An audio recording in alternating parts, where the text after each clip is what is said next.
Ahora, comencemos. Gerardo Reyes había aprendido a leer las señales de advertencia en la voz de su esposa, ese ligero tono cortante que se colaba cuando llamaba a su madre, esa cuidadosa neutralidad que reemplazaba su calidez habitual. Este martes por la noche no era la excepción.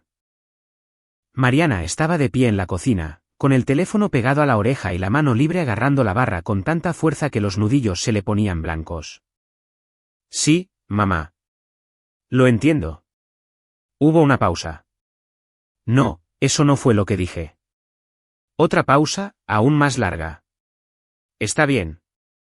Mañana me parece bien. Gerardo levantó la vista desde donde estaba sentado ayudando a su hija de 7 años, Emma, con su tarea de matemáticas en la mesa del comedor. El lápiz de Emma se había detenido, sus ojos oscuros observaban a su madre con esa inquietante perspicacia que desarrollan los niños en hogares donde la tensión atraviesa las paredes. Mariana terminó la llamada y se dio la vuelta, forzando una expresión de alegría. La abuela vendrá mañana después del trabajo. Hizo galletas para ti, Emma. Las de canela y azúcar. El rostro de Emma se iluminó y Gerardo sintió que el pecho se le oprimía. Su hija no debería tener que emocionarse tanto por algo tan simple como unas galletas de su abuela. Pero Gertrudis Mendieta tenía la costumbre de hacer que su afecto se sintiera como algo que debía ganarse en lugar de darse libremente, repartiendo la calidez como si fueran raciones. Dijo que son algo especial, añadió Mariana, aunque su sonrisa no le llegó a los ojos. Lleva horneando toda la semana. Gerardo llevaba 9 años casado con Mariana, 12 juntos en total, y en todo ese tiempo, nunca había logrado descifrar a su suegra. Gertrudis Mendieta era una mujer formidable, de 63 años, cabello platinado y poseedora de ese tipo de presencia con columna de acero que hacía que la gente enderezara instintivamente la postura. Había criado a Mariana sola después de que su esposo Javier falleciera cuando Mariana tenía 16 años, construyendo un pequeño imperio inmobiliario en el proceso. Era respetada, exitosa y había dejado claro desde el primer día que Gerardo, un ingeniero civil de una familia de clase media de Querétaro, no era el hombre que ella había imaginado para su única hija. Qué amable de su parte, dijo Gerardo con cautela, volviendo a la tarea de Emma. ¿Ya casi terminas, cariño? Solo faltan 2 problemas. Más tarde esa noche, después de que Emma se durmiera, Gerardo encontró a Mariana mirando por la ventana de su habitación hacia el horizonte de la Ciudad de México. Vivían en un modesto departamento de 3 habitaciones en la colonia Roma, modesto para los estándares de Gertrudis, claro. La mujer mayor se había ofrecido a comprarles algo más adecuado en Las Lomas, una oferta que Gerardo había rechazado cortésmente. Él había trabajado duro por lo que tenían y no iba a permitir que Gertrudis Mendieta comprara más control sobre sus vidas. Volvió a preguntar por la escuela de Emma, dijo Mariana en voz baja. Sugirió que consideráramos el Instituto Bosques. La mandíbula de Gerardo se tensó. El Instituto Bosques era la prestigiosa escuela privada donde Gertrudis formaba parte de la mesa directiva. Emma es feliz en la primaria Benito Juárez. Lo sé. Mariana se volvió para mirarlo, y en la penumbra, pudo ver el cansancio en sus facciones. Su esposa era hermosa, pómulos marcados, cabello castaño rojizo y unos ojos verdes que habían captado su atención por primera vez en la carne asada de un amigo en común. Pero últimamente, se veía agotada. Se lo dije, y ella respondió que estamos limitando el potencial de Emma. Que con sus conexiones, Emma podría tener oportunidades que le estamos negando. La voz de Mariana se quebró un poco. A veces me pregunto si tiene razón. Gerardo cruzó la habitación y rodeó a su esposa con sus brazos. Emma no necesita las conexiones de Gertrudis. Necesita padres que la amen y le permitan ser una niña, no un minadulto al que están preparando para la versión de éxito de tu madre. Mariana asintió apoyada en su pecho, pero Gerardo podía sentir la duda aún enroscada en su interior. Ese era el talento particular de Gertrudis, plantar semillas de incertidumbre, haciéndote cuestionar decisiones de las que habías estado seguro momentos antes. A la noche siguiente, Gertrudis llegó a las 6:30 en punto, tan puntual como siempre. Entró a su casa luciendo un traje sastre color carbón hecho a la medida, el cabello plateado recogido en su característico chongo francés, llevando un costoso bolso de cuero y un tarro de cerámica para galletas con la forma de un oso sonriente. ¡Abuela! Emma corrió a abrazarla, y toda la actitud de Gertrudis se suavizó de una manera que Gerardo rara vez presenciaba. Fuera lo que fuera cierto sobre la mujer, parecía amar genuinamente a su nieta. «Hola, mi niña hermosa». Gertrudis se inclinó para besar la frente de Emma, luego se enderezó y clavó en Gerardo su mirada fría y evaluadora. «Gerardo». «Gertrudis, gracias por venir». No me perdería la oportunidad de ver a Emma. Dejó el tarro de galletas sobre la barra de la cocina con un golpe seco y decisivo. Pasé 3 días perfeccionando una nueva receta. Galletas de mantequilla belga con una vaina de vainilla especial que mandé importar. Gerardo observó mientras ella levantaba la tapa. Adentro había galletas perfectamente uniformes, cada una dorada y espolvoreada con lo que parecía azúcar glass. Olían increíble, ricas en mantequilla y vainilla. ¿Puedo comerme una ahora? Emma daba saltitos sobre las puntas de sus pies. Después de cenar, intervino Mariana con suavidad. ¿Por qué no vas a lavarte las manos? La cena ya casi está lista. Mientras Emma se alejaba corriendo, Gertrudis se dirigió a Mariana. Quería discutir algo con ustedes dos. Llamó Macarena, la hermana de Javier. Está armando un fondo de fideicomiso para los futuros gastos universitarios de Emma, pero hay algunos requisitos de papeleo. Las antenas de Gerardo se activaron de inmediato. ¿Qué tipo de requisitos? Los labios de Gertrudis se fruncieron levemente, como si su pregunta fuera un poco ofensiva. Nada invasivo. Solo documentación para establecer los acuerdos de tutela legal de Emma en caso de que algo les llegara a pasar a ustedes dos. Ya tenemos eso cubierto en nuestro testamento, dijo Gerardo. Mi hermano Leonardo es el tutor designado de Emma. La temperatura en la habitación pareció caer 10 grados. ¿Leonardo? ¿El que vive en esa unidad habitacional en Querétaro? Es un conjunto de viviendas de interés social. ¿Y él? Es un buen hombre con un trabajo estable. ¿Estable? Trabaja como obrero en una fábrica. La voz de Gertrudis destilaba desdén. Emma merece algo mejor que ser criada por alguien cuyo mayor logro fue trabajar en una línea de ensamblaje. Ya basta, la voz de Gerardo fue tranquila pero firme. Leonardo es mi hermano y es una buena persona.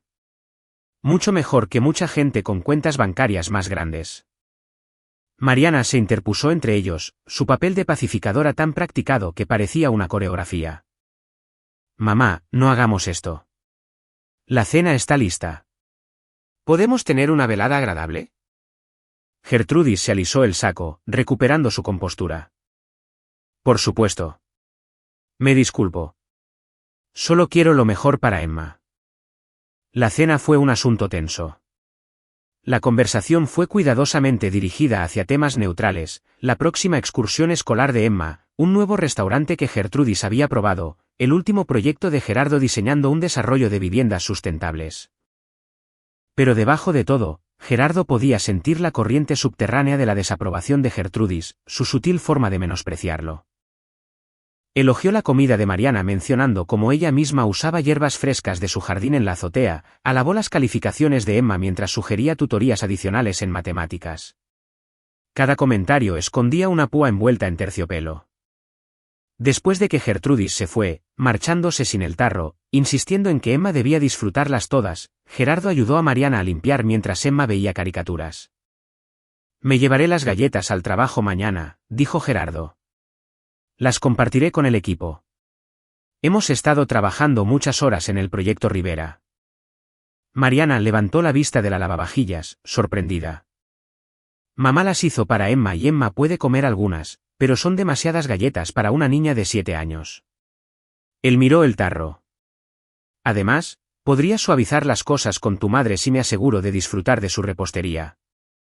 Era una ofrenda de paz a su manera, y Mariana lo reconoció. Sonrió levemente. Eso es bastante considerado de tu parte. Tengo mis momentos. A la mañana siguiente, Gerardo empacó cuidadosamente el tarro de galletas en su maletín junto a su laptop y los archivos del proyecto. Su firma, Morales y Asociados, era una empresa mediana de ingeniería civil con oficinas en una bodega renovada en la colonia Atlampa. Gerardo se especializaba en desarrollo urbano sustentable, y últimamente, había estado absorto en el proyecto Rivera, un desarrollo de uso mixto que transformaría un sitio industrial abandonado en viviendas accesibles y espacios comunitarios. Su equipo de 6 ingenieros y diseñadores había estado trabajando horas extras, y Gerardo se había ganado la reputación de ser un líder de proyecto justo pero exigente. Había construido su carrera sobre la base de la competencia y la integridad, negándose a tomar atajos o a comprometer los estándares de seguridad, incluso cuando los clientes presionaban. Le había costado algunos contratos a lo largo de los años, pero dormía tranquilo por las noches. La mañana se consumió entre reuniones, videollamadas con contratistas, revisiones de presupuesto y discusiones sobre permisos. No fue hasta casi el mediodía que Gerardo se acordó de las galletas. Estaba en la sala de descanso a punto de abrir el tarro cuando sonó su teléfono. «Gerardo, te necesitamos en la sala de juntas B», dijo su jefe, Carlos Chávez. Los inversionistas de Rivera llegaron temprano. Gerardo maldijo por lo bajo, dejó el tarro en la barra y salió apresurado. La reunión se alargó. Los inversionistas siempre tenían más preguntas que el tiempo asignado, y para cuando Gerardo salió, ya pasaba de la 1. Agarró el tarro de galletas y se dirigió de regreso a su oficina, con la intención de finalmente repartirlas e ir a comer. Pero al dar la vuelta a la esquina cerca de los elevadores, chocó contra alguien. El tarro salió volando de sus manos, golpeó el suelo de losetas y se hizo añicos. ¡Maldición! Gerardo se dejó caer de rodillas, mirando las galletas esparcidas y la cerámica rota. La cabeza del oso sonriente se había partido limpiamente en 2. «Hermano, lo siento muchísimo», dijo Ismael Cruz, uno de los investigadores farmacéuticos de la empresa de biotecnología que compartía el edificio, agachándose a su lado. «No me fijé por dónde iba». «No, es culpa mía. Estaba distraído». Gerardo empezó a recoger los trozos más grandes de cerámica, teniendo cuidado con los bordes afilados. Ismael recogió una de las galletas y la examinó. «Se ven increíbles». «Son caseras, ¿no?» «Las hizo mi suegra». «Iba a compartirlas con el equipo», suspiró Gerardo. «La mayoría parecen estar bien. Al menos el tarro es la única baja». Pero Ismael no respondía. Gerardo levantó la vista y vio que la expresión de su amigo había cambiado. Ismael sostenía la galleta cerca de su rostro, girándola lentamente, y su piel morena había adquirido un tono grisáceo. «¿Ismael?» «Gerardo. ¿De dónde dijiste que salieron estas?» «De mi suegra». «¿Qué pasa?» Ismael se puso de pie abruptamente, aún sosteniendo la galleta. «Ven conmigo ahora mismo». «¿Qué?» «Necesito limpiar esto». «Déjalo», la voz de Ismael era cortante, llena de urgencia. «Esto es importante». «¿Tienes más de estas en tu casa?»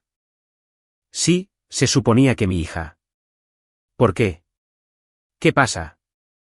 Ismael ya caminaba rápidamente hacia los elevadores, con Gerardo apresurándose tras él. Bajaron al 3er piso, donde el laboratorio de investigación farmacéutica de Ismael ocupaba una suite en la esquina. Ismael los pasó por seguridad con su tarjeta, llevó a Gerardo a su laboratorio personal y colocó la galleta bajo un microscopio. Después de un momento, Ismael se echó hacia atrás, con las manos temblando levemente.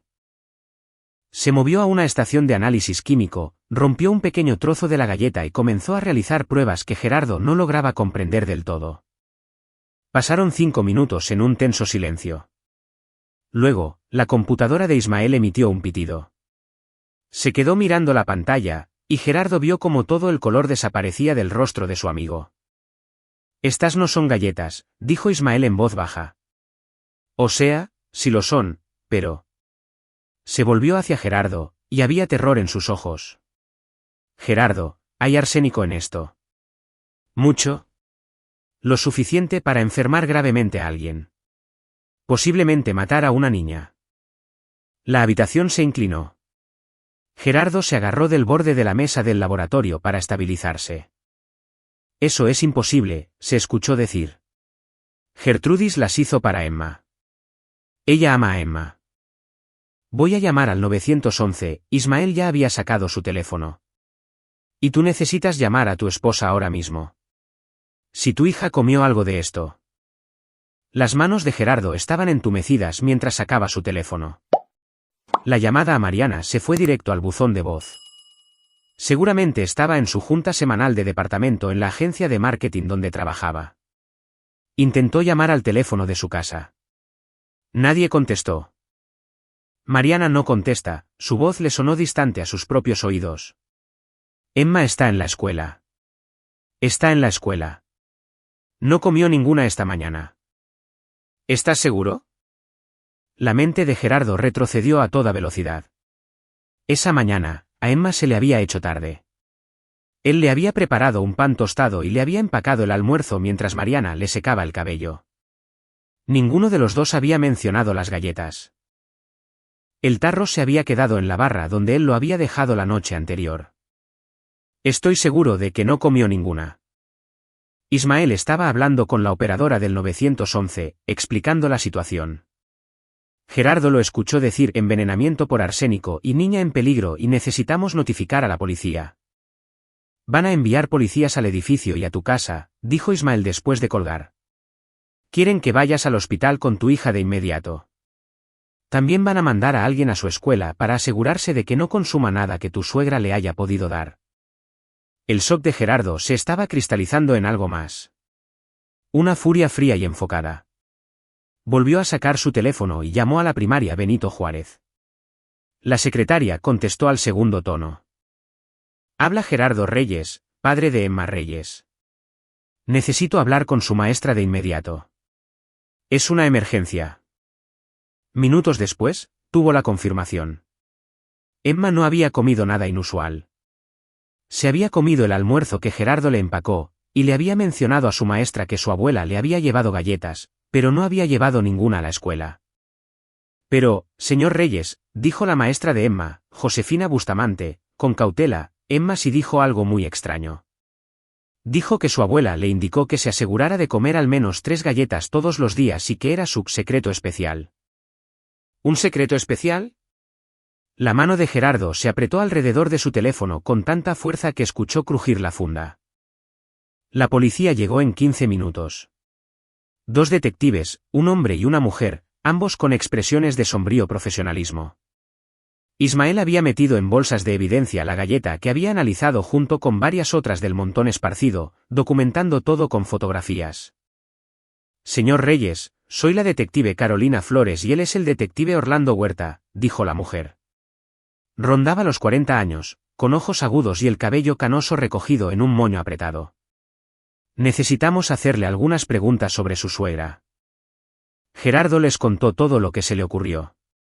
El nombre de Gertrudis, su dirección, su relación con Emma, la tensión en su familia, la visita de la noche anterior. Intentó ser objetivo, pero la rabia seguía filtrándose a través de sus palabras. ¿La señora Mendieta alguna vez ha amenazado a su hija? Preguntó el detective Huerta. Era más joven, tal vez a principios de los 30, con ese tipo de estado de alerta que sugería que no se le escapaba mucho. No, nunca. Ella parecía amar a Emma. Es controladora, manipuladora, pero nunca pensé. Gerardo no pudo terminar la oración. ¿Qué hay del seguro de vida? ¿Algún motivo económico? Emma tiene una pequeña póliza, pero yo soy el beneficiario, no Gertrudis. No hay ningún motivo de dinero que yo sepa. La detective Flores intercambió una mirada con su compañero. Señor Reyes, necesito que sea honesto conmigo. ¿Su matrimonio es estable? La pregunta golpeó a Gerardo como una bofetada. ¿Qué tiene eso que ver con algo? Solo responda la pregunta, por favor. Es estable. Tenemos el estrés habitual. Dinero, trabajo, lidiar con la intromisión de Gertrudis, pero somos sólidos. ¿Por qué? Porque a veces los abuelos actúan para rescatar a un nieto de una situación que perciben como dañina. Si su suegra lo desaprobaba a usted lo suficiente. Las implicaciones cayeron sobre Gerardo como agua helada. Gertrudis no había intentado matar a Emma. Había estado intentando enfermar a Emma lo suficiente como para quitarles la custodia a él y a Mariana. Ella quiere a Emma, dijo lentamente. Ha estado presionando con los arreglos de tutela legal, criticando nuestra crianza, nuestras decisiones. La detective Flores asintió con tristeza. Hemos visto casos como este antes. No son comunes, pero no son inauditos. Generalmente involucra a abuelos que creen que pueden proporcionar una vida mejor. Necesito llegar con mi hija ahora mismo. Los oficiales ya están en su escuela. Ella está a salvo, pero sí, llévela a Médica Sur para un examen toxicológico completo. Estamos consiguiendo una orden de cateo para la residencia de su suegra y cualquier comunicación entre ella y su esposa.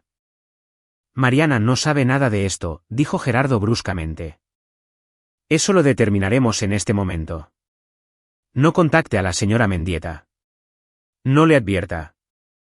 Necesitamos atraparla con evidencia, la receta, la fuente del arsénico, cualquier cosa que pruebe la intención. Gerardo manejó hasta la primaria Benito Juárez aturdido, con la mente a 1000 por hora. Seguía viendo el rostro de Emma iluminarse cuando Gertrudis entró con ese tarro de galletas. Seguía escuchando a su hija decir que era su secreto especial. Emma lo esperaba en la oficina del director con la maestra Bustamante y 2 policías uniformados. Cuando vio a Gerardo, corrió hacia él y él la levantó, abrazándola con tanta fuerza que la hizo chillar un poco. «Papi, ¿por qué está aquí la policía? ¿Pasó algo malo?» Gerardo se apartó y miró a su hija, con su cabello oscuro en coletas. Su carita preocupada, pero no asustada. Ella confiaba en que él arreglaría las cosas. Siempre lo había hecho. «Vamos a ir al hospital, mi amor, solo para asegurarnos de que estés sana». «Pero me siento bien». «Lo sé, pero necesitamos revisar algo». «¿Comiste alguna de las galletas de la abuela?» Emma negó con la cabeza. «Quería hacerlo esta mañana, pero me dijiste que después de la escuela, e iba a comerme una cuando llegara a casa». «Gracias a Dios». Gracias a Dios por las mañanas apresuradas y por sus propios olvidos. En Médica Sur, los pasaron de inmediato a un cuarto de revisión privado. Una doctora llamada Brenda Salinas, una mujer tranquila de unos 50 años, les explicó que harían análisis de sangre y un panel toxicológico completo. «¿Qué estamos buscando?», preguntó Emma, con esa franqueza infantil que atraviesa los eufemismos adultos. La doctora Salinas miró a Gerardo, quien asintió. Su hija merecía la verdad. «Estamos revisando para asegurarnos de que las galletas que hizo tu abuela no tuvieran nada malo». Los ojos de Emma se abrieron de par en par. ¿Como veneno? ¿Como algo que podría enfermarte? Sí. Para sorpresa de Gerardo, Emma no lloró. Solo procesó esta información con solemne seriedad y tendió el brazo para que le sacaran sangre. Mientras esperaban los resultados, Mariana llegó, pálida como un fantasma y temblando. Había recibido los mensajes de Gerardo y la notificación de la policía al mismo tiempo.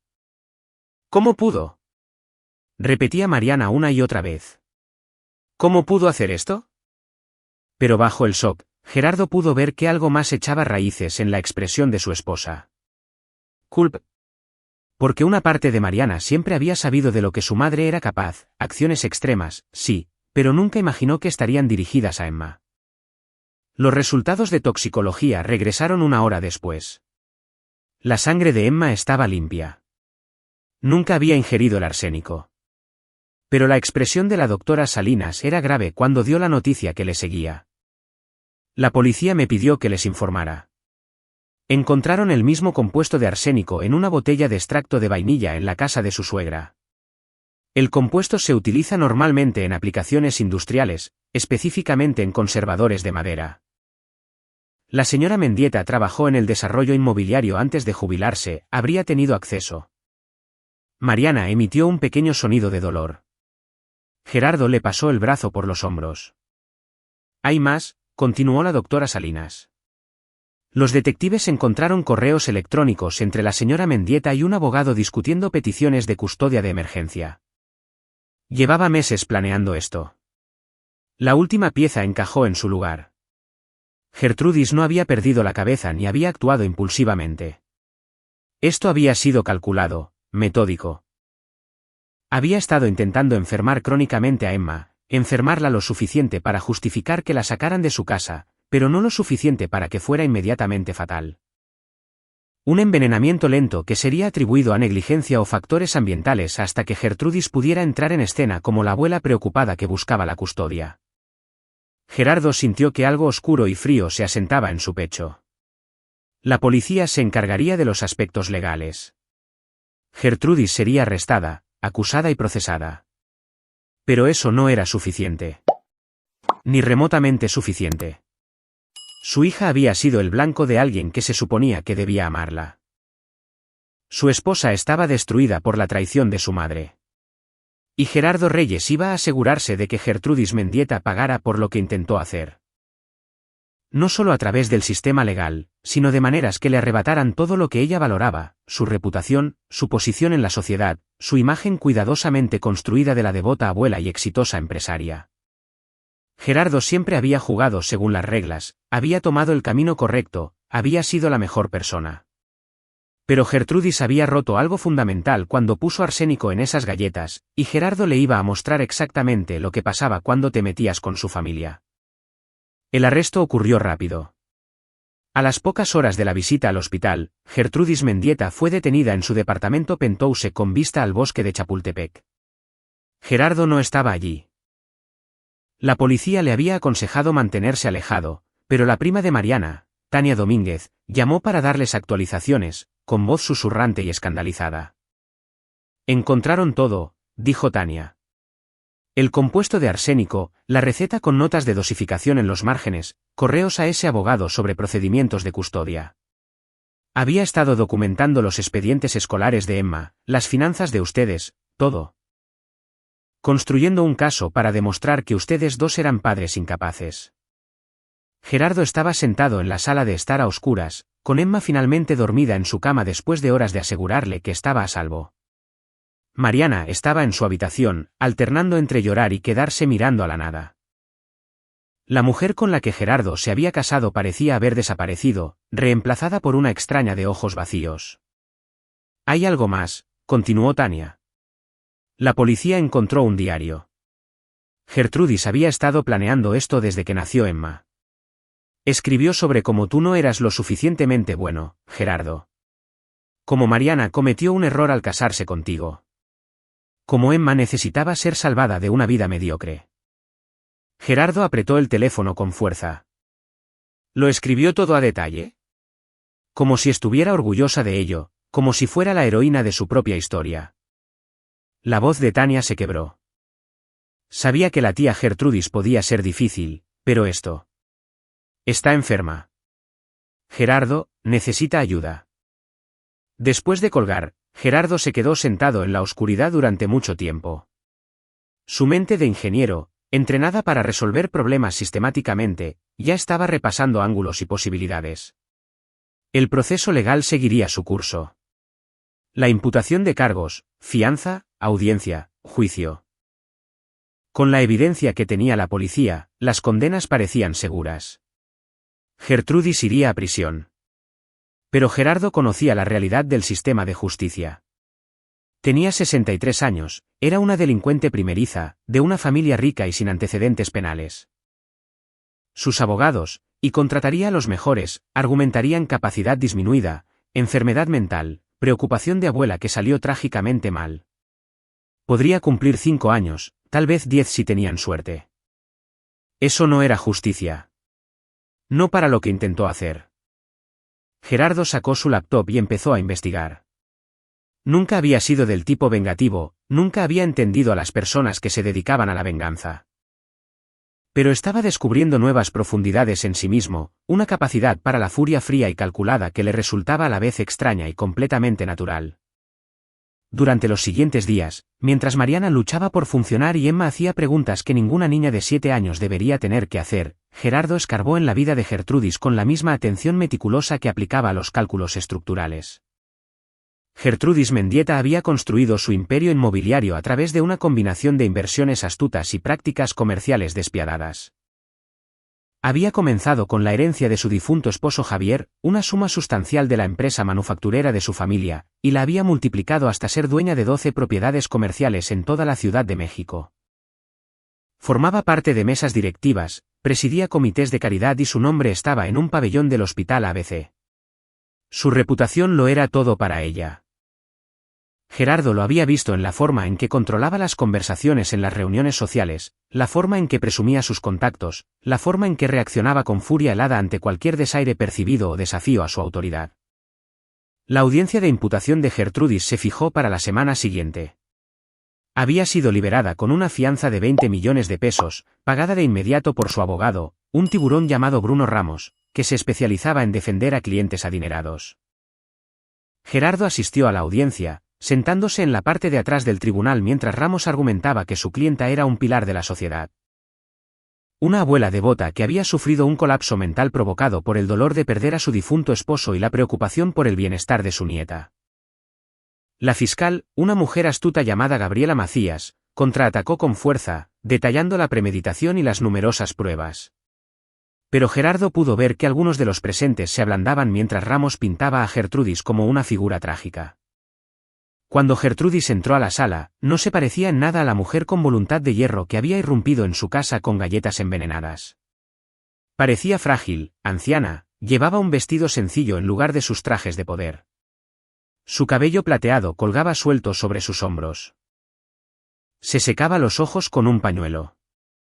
Era una actuación, y Gerardo la reconoció como tal, pero funcionaría con algunas personas. Siempre funcionaba. Después de la audiencia, Gerardo fue abordado por un hombre de casi 60 años que vestía un traje costoso y tenía una expresión de enojo controlado. Se presentó como Teodoro Hinojosa, director de una empresa de desarrollo comercial. Conocí a Gertrudis profesionalmente, dijo Teo. Estuvimos juntos en la Junta de Revisión Arquitectónica. Solo quería decirte que lamento lo que le hizo a tu familia y espero que le caiga todo el peso de la ley. Gerardo estudió al hombre, notando la tensión en su mandíbula, la forma en que apretaba las manos. No suena como alguien que solo la conocía profesionalmente. Teo miró a su alrededor y luego bajó la voz. Hace 15 años, Gertrudis y yo competíamos por un terreno de primera para desarrollo en Santa Fe. Ella ganó la licitación mediante lo que después descubrí fueron reportes de inspección falsificados y sobornos a funcionarios de la alcaldía. Yo tenía pruebas, pero para cuando pude actuar, ella ya había vendido la propiedad al triple del precio y había enterrado la evidencia. Me costó millones y casi destruyó mi empresa. ¿Por qué me cuenta esto? Porque he esperado mucho tiempo para ver a Gertrudis Mendieta recibir lo que se merece. Y porque si buscas algo con que presionarla. Teo le entregó a Gerardo una tarjeta de presentación. Tengo archivos. Documentación que nunca pude usar en la corte porque el delito prescribió. Pero si él quería dañar su reputación, mostrarle al mundo quién era ella realmente. Gerardo se guardó la tarjeta en el bolsillo. Estaré en contacto. Esa noche, Gerardo se sentó a revisar los archivos que Teo le había enviado por correo electrónico. Detallaban un patrón de corrupción, intimidación y fraude que abarcaba décadas.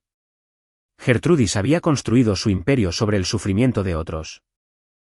Pequeños empresarios expulsados a la fuerza, contratistas estafados, regulaciones ignoradas. Y se había salido con la suya gracias a maniobras legales cuidadosas y donaciones estratégicas a las campañas políticas correctas. Cuanto más leía Gerardo, más claro se volvía su camino. Gertrudis valoraba 3 cosas por encima de todo: riqueza, reputación y control. El juicio penal amenazaría su libertad, pero Gerardo iba a desmantelar sistemáticamente todo lo demás. Comenzó con llamadas telefónicas discretas. Teo Hinojosa lo conectó con otras personas a las que Gertrudis había arruinado.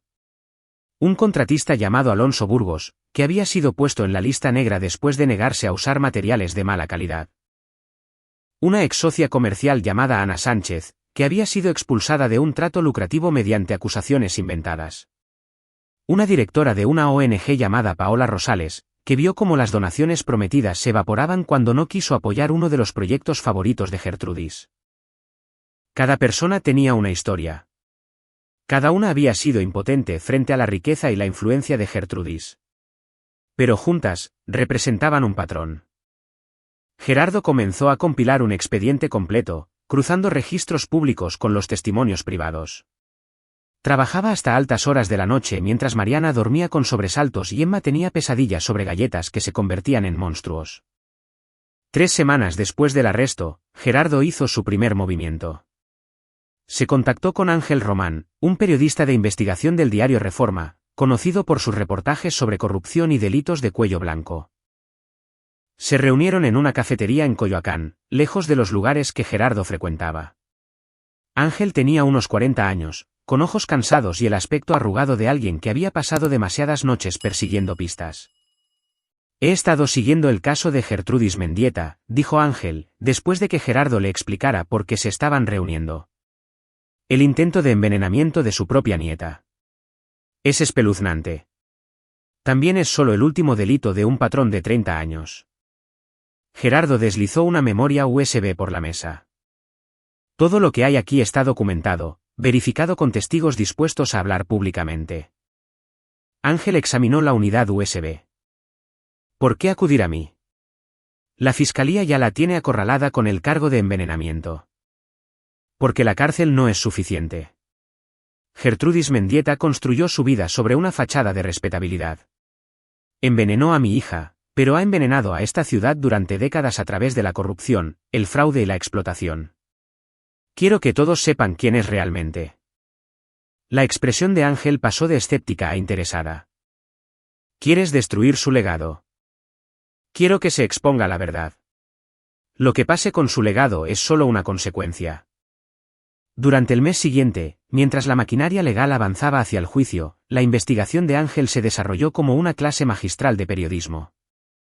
Comenzó con artículos pequeños, perfiles de personas a las que Gertrudis había perjudicado, análisis de acuerdos inmobiliarios sospechosos, exámenes de las finanzas de su fundación benéfica. Cada artículo citaba fuentes, incluía documentación y seguía todas las pautas éticas. No había nada que los abogados de Gertrudis pudieran hacer para detenerlo, porque todo lo que Ángel publicaba era verdad. El efecto fue acumulativo y devastador. Los puestos en mesas directivas que parecían seguros comenzaron a tambalearse a medida que las organizaciones se distanciaban del creciente escándalo. El Hospital ABC retiró discretamente su nombre del pabellón, devolviéndole su donación y citando circunstancias imprevistas. La Junta de Revisión Arquitectónica aceptó su renuncia. Pero Gerardo no había terminado. Su segundo movimiento apuntó directamente al imperio financiero de Gertrudis. A través de su red de ingenieros y desarrolladores, Gerardo se había enterado de que varias de las propiedades comerciales de Gertrudis tenían violaciones a los códigos de construcción que habían sido ignoradas durante años gracias a sus conexiones con los inspectores de la ciudad. Armado con la documentación de Teo Hinojosa y su propio conocimiento profesional, Gerardo presentó quejas formales ante Protección Civil y la alcaldía, desencadenando inspecciones obligatorias. Las inspecciones revelaron lo que Gerardo sospechaba: graves problemas estructurales, riesgos de seguridad, violaciones que requerirían una remediación costosa. Las propiedades que habían estado generando ingresos constantes por alquileres de repente se enfrentaron a órdenes de clausura hasta que se completaran las reparaciones. El flujo de ingresos de Gertrudis comenzó a secarse. Sus honorarios legales, mientras tanto, iban en aumento. Bruno Ramos no era barato, y la complejidad del caso no hacía más que aumentar a medida que los fiscales añadían cargos basados en los registros de compra de arsénico y la evidencia de premeditación. Gerardo observaba cómo se desarrollaba todo con sombría satisfacción, pero la fase más importante de su plan aún estaba por venir. Había estado estudiando la estrategia de juicio de Gertrudis a través de contactos en la oficina de la fiscalía. Ramos planeaba argumentar capacidad disminuida, que Gertrudis había sufrido un brote psicótico provocado por el duelo no procesado por la muerte de su esposo y un miedo irracional de que Emma estuviera en peligro. La defensa la pintaría como una figura trágica, una abuela que había amado demasiado y había perdido el rumbo. Llevarían peritos, psiquiatras que testificarían sobre su estado mental. Enfatizarían su edad, su historial previamente limpio, sus contribuciones a la comunidad. Era una estrategia que podría funcionar, especialmente con el juez o el jurado adecuado. Gerardo no podía permitir que eso sucediera. Necesitaba que Gertrudis se condenara a sí misma, y sabía exactamente cómo lograrlo. La clave de la personalidad de Gertrudis, como Gerardo había aprendido en 9 años de matrimonio, era su absoluta convicción en su propia rectitud.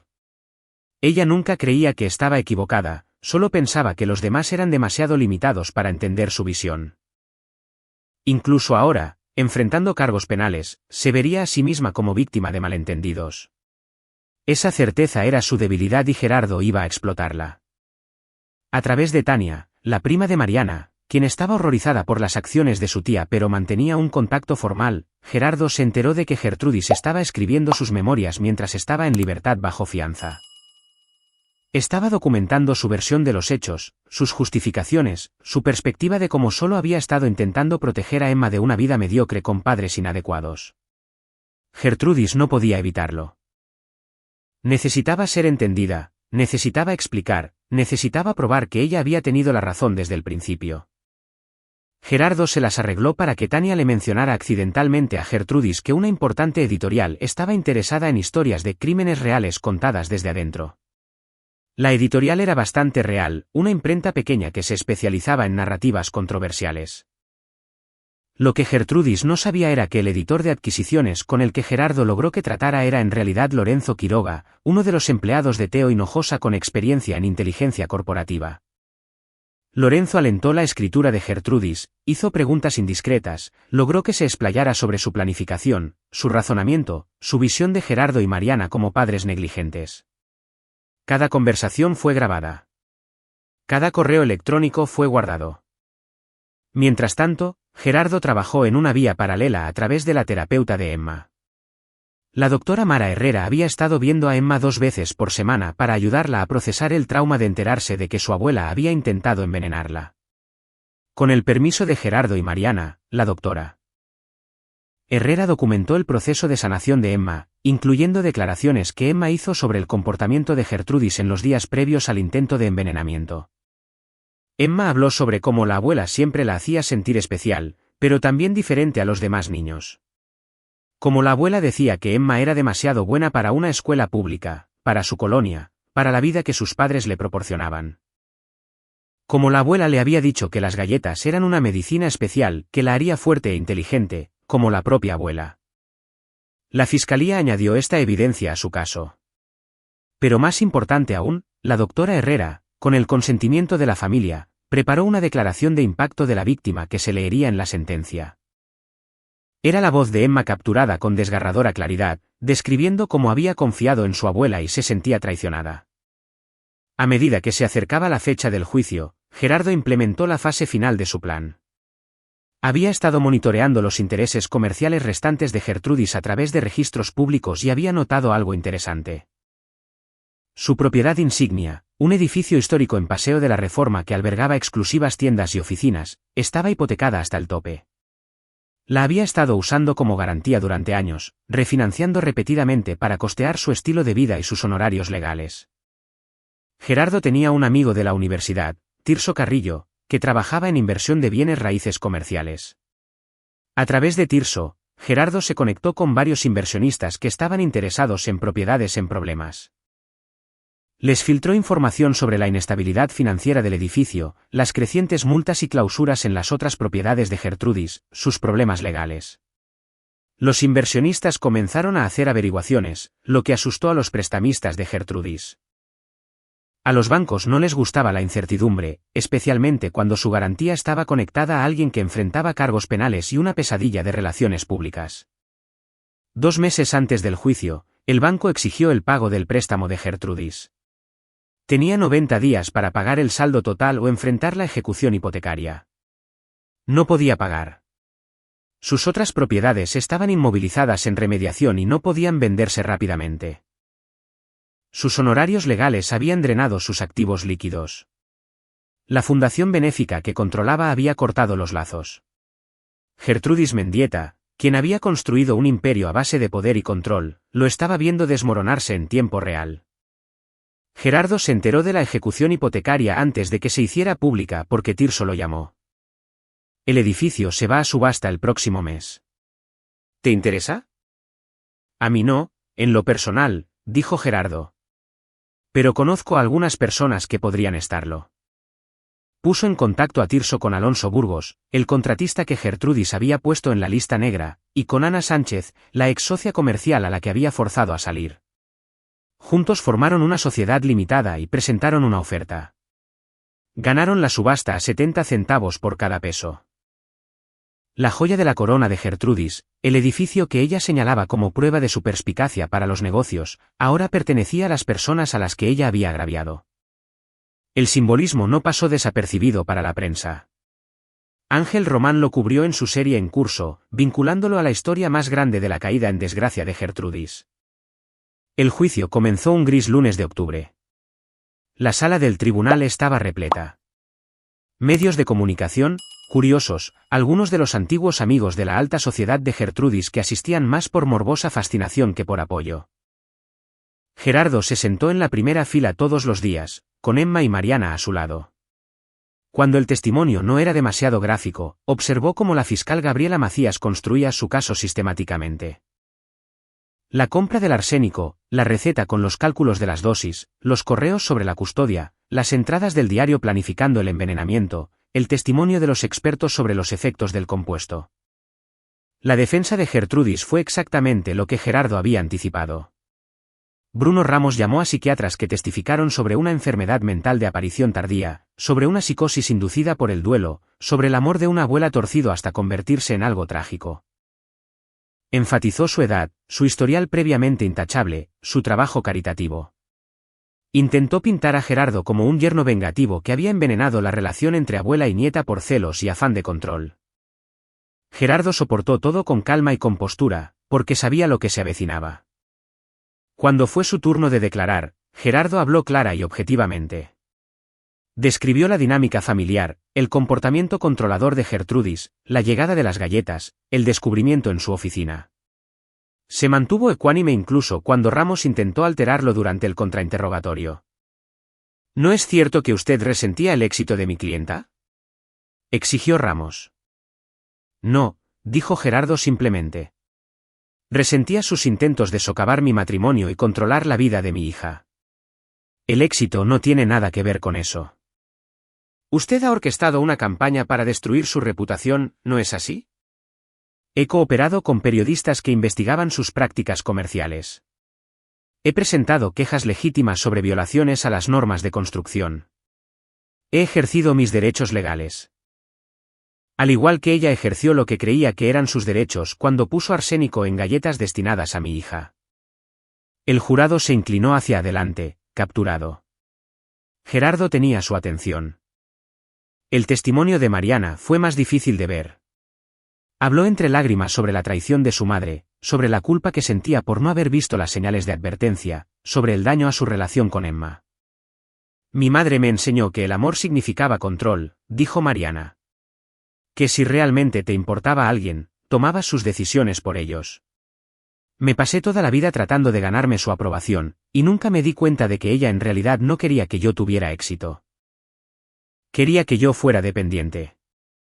Pero el testimonio más devastador vino de una fuente inesperada, la propia Gertrudis. Ramos le había aconsejado no hacerlo, pero Gertrudis insistió. Necesitaba explicarse, hacer que el jurado la entendiera. Era su naturaleza fundamental, la misma compulsión que la había llevado a escribir las memorias, a documentar su plan, a creer que podía justificar lo injustificable. Subió al estrado con un vestido conservador, el cabello plateado peinado, la postura erguida, y procedió a cavar su propia tumba. Yo solo quería lo mejor para Emma, comenzó, y a partir de ahí, todo fue cuesta abajo. Habló sobre la mediocre carrera de Gerardo, el fracaso de Mariana para maximizar su potencial, las oportunidades desperdiciadas de Emma. Describió sus cálculos, cuánto arsénico enfermaría a Emma pero no fatalmente, cómo había planeado documentar los síntomas, cómo había arreglado el testimonio de expertos médicos sobre toxinas ambientales en el vecindario de ellos. Yo iba a salvarla, dijo Gertrudis, y de hecho sonaba sincera. Darle la vida que merecía. Con oportunidades, con cultura, con excelencia. La fiscal Macías apenas tuvo que contrainterrogar. Simplemente dejó que Gertrudis hablara y que se ahorcara sola. ¿Está diciendo que envenenó deliberadamente a su nieta? Estaba administrando una dosis controlada para crear síntomas que justificaran una intervención. Usted compró arsénico industrial y lo horneó en galletas. Usé una cantidad calculada con precisión. Eso podría haberla matado. No. Fui muy cuidadosa.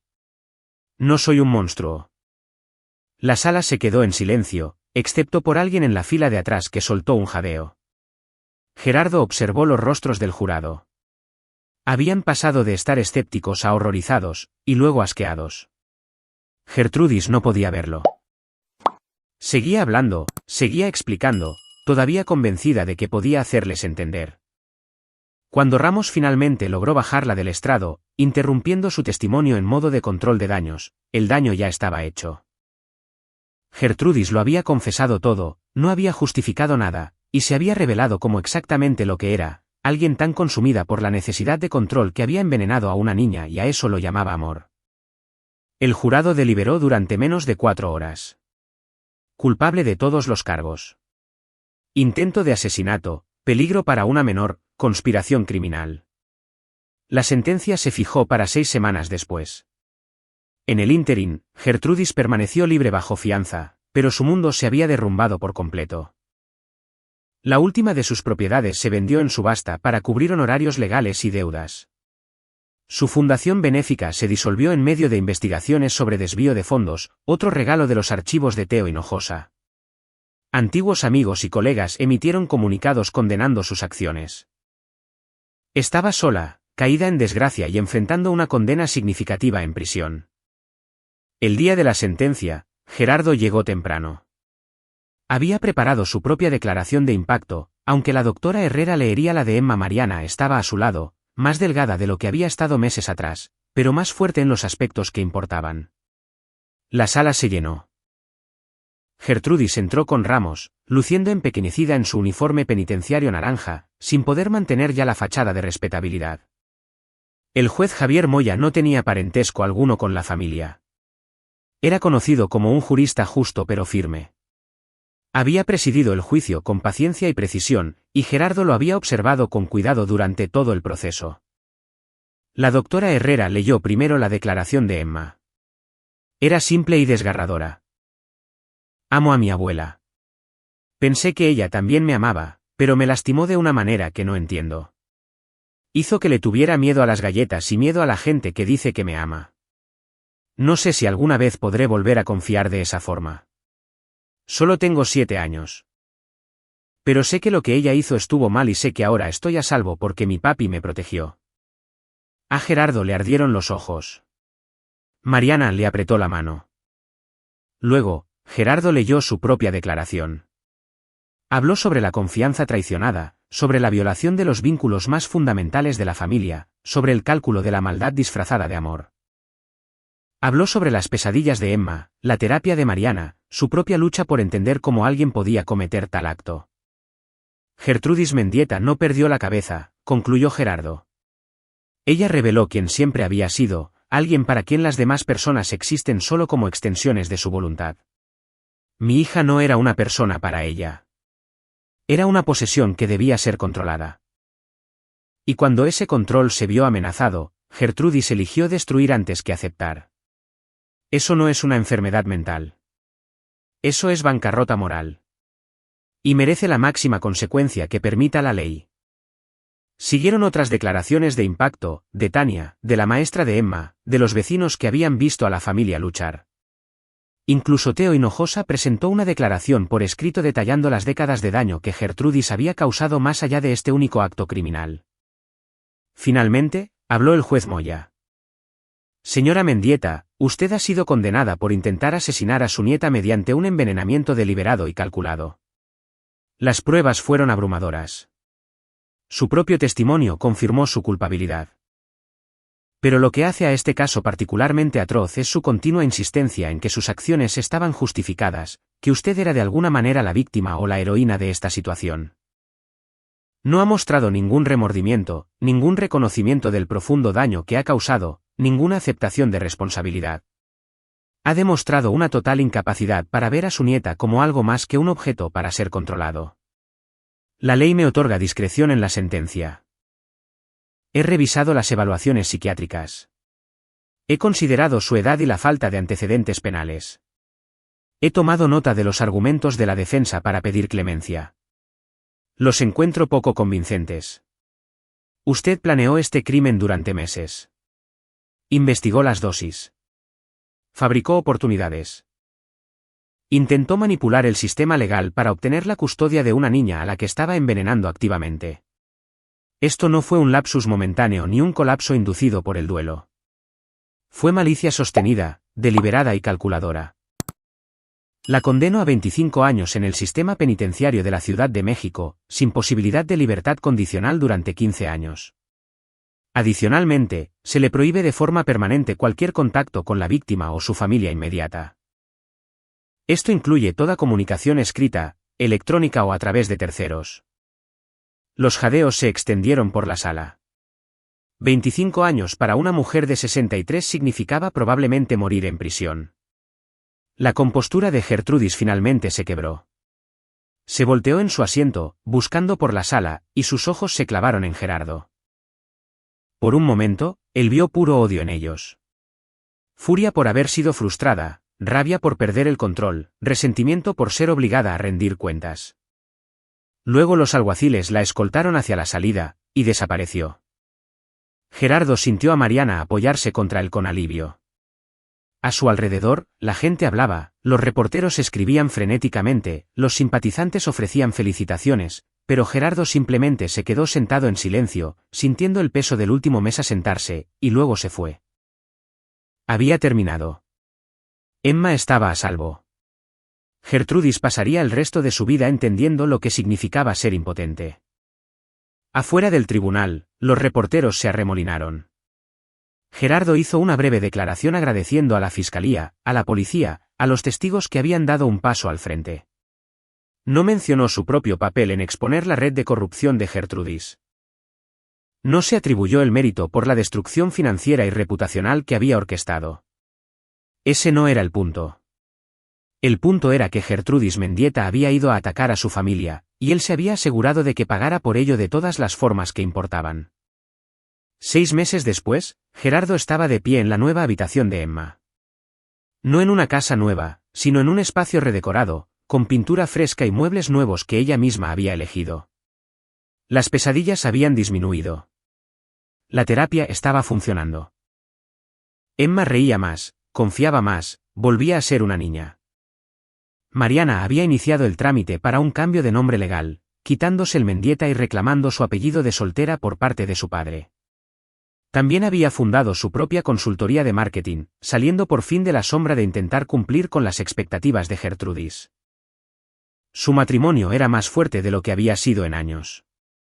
La crisis había quemado muchas fachadas y revelado lo que de verdad importaba.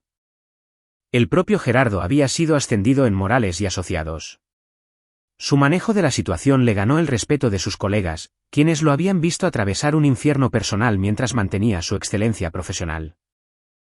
El proyecto Rivera se había completado antes de lo previsto y por debajo del presupuesto, y las unidades de vivienda accesible ya estaban cambiando vidas. También había establecido discretamente una fundación utilizando el dinero del acuerdo de una demanda civil contra los bienes de Gertrudis.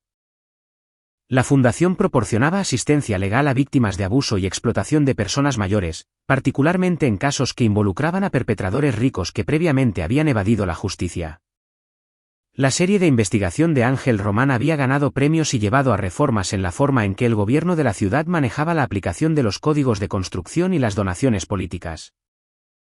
Teo Hinojosa y los demás que habían ayudado a Gerardo habían visto sus propias reputaciones rehabilitadas a medida que salía a la luz la historia completa de la corrupción de Gertrudis. En cuanto a Gertrudis, estaba en el penal femenil de Santa Marta Catitla, una prisión de mujeres de mediana seguridad a las afueras de la ciudad. Gerardo había escuchado, a través de rumores legales, que le había costado mucho la adaptación, la pérdida de control, la jerarquía institucional y la igualdad forzada con personas a las que siempre había considerado inferiores. Había intentado presentar apelaciones, pero habían sido denegadas. Sus abogados la habían abandonado cuando se acabó el dinero. Estaba sola con las consecuencias de sus decisiones. Gerardo no se sentía culpable por eso. Había protegido a su familia y se había asegurado de que alguien que había causado décadas de daño finalmente enfrentara la justicia. El sistema había funcionado, sí, pero solo porque él se había asegurado de que tuviera todas las herramientas necesarias. A veces, la gente le preguntaba si sentía que había ido demasiado lejos al orquestar la destrucción social y financiera de Gertrudis más allá de la acusación penal. Siempre daba la misma respuesta. Yo no destruí a Gertrudis Mendieta. Solo me aseguré de que todos pudieran ver quién era ella realmente. La destrucción ya estaba ahí. Yo solo la expuse. Un sábado por la mañana a principios de la primavera, Gerardo llevó a Emma al parque. Ella se adelantó corriendo hacia los columpios, y su risa fue transportada por la brisa. Mariana estaba a su lado, con las manos entrelazadas a las de él. ¿Crees que alguna vez vuelva a preguntar por Gertrudis? Se preguntó Mariana. Probablemente, cuando sea mayor, tendrá preguntas. ¿Qué le dirás? Gerardo observó a su hija balancearse cada vez más alto en el columpio, intrépida y libre. La verdad. Que alguien que se suponía que debía amarla, intentó lastimarla. Que nosotros la protegimos, que se hizo justicia y que ahora está a salvo. Eso es todo. Eso lo es todo. Emma saltó del columpio en el punto más alto del arco, aterrizó en el pasto y regresó corriendo hacia ellos, sonriente, con manchas de pasto y perfecta y maravillosamente viva. Gerardo la atrapó en sus brazos y la abrazó con fuerza. Esta niña que había sido el objetivo de la retorcida versión de amor de alguien, y había sobrevivido porque su padre se negó a permitir que la maldad ganara. Gertrudis había querido controlar el futuro de Emma, moldearla en alguna versión idealizada. En cambio, ella lo había perdido todo, mientras que Emma había ganado algo mucho más valioso, padres que habían demostrado que moverían cielo y tierra para mantenerla a salvo. Esa era la verdadera victoria. No la sentencia de prisión, ni la ruina financiera, ni la desgracia pública. La victoria era la risa de Emma, la sanación de Mariana, el futuro de su familia libre del veneno de Gertrudis. Gerardo había descubierto que era capaz de ejecutar una venganza calculada, de llevar a cabo una destrucción estratégica, de sentir una furia fría en defensa de los que amaba. Esas no eran cualidades que pensó que poseía. Pero también había aprendido que era capaz de sobrevivir al infierno y de construir algo mejor al otro lado. Y mientras caminaba de regreso al coche con su esposa y su hija, Gerardo Reyes sabía con absoluta certeza que volvería a hacerlo todo si tuviera que hacerlo. Porque eso es lo que haces cuando alguien se mete con tu familia. Los proteges. Luchas por ellos. Y te aseguras de que las personas que intentaron lastimarlos entiendan, a la perfección, exactamente todo lo que perdieron por ello. Aquí es donde nuestra historia llega a su fin. Comparte tus opiniones en la sección de comentarios. Gracias por tu tiempo. Si disfrutaste esta historia, por favor suscríbete a este canal. Haz clic en el vídeo que ves en pantalla y nos vemos pronto.